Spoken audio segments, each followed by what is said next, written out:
खानेवाल शेख उस्मान दी report के मुताबिक खानेवाल विच traffic हादसा, खातून जाबहक बाप बेटा जख्मी।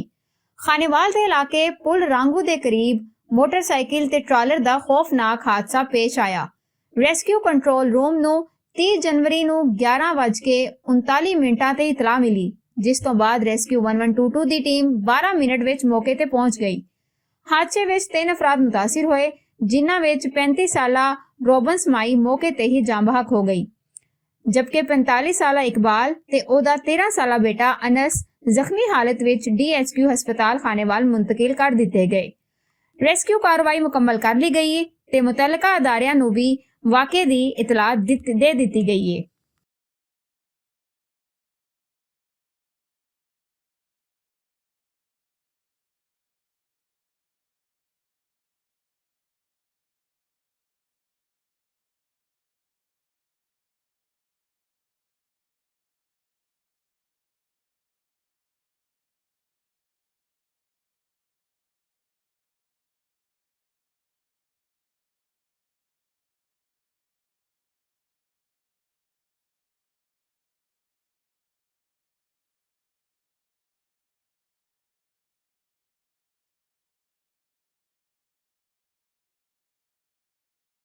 के news TV, largest social media network of Pakistan, हमारी न्यूज़ टीम का हिस्सा बनें।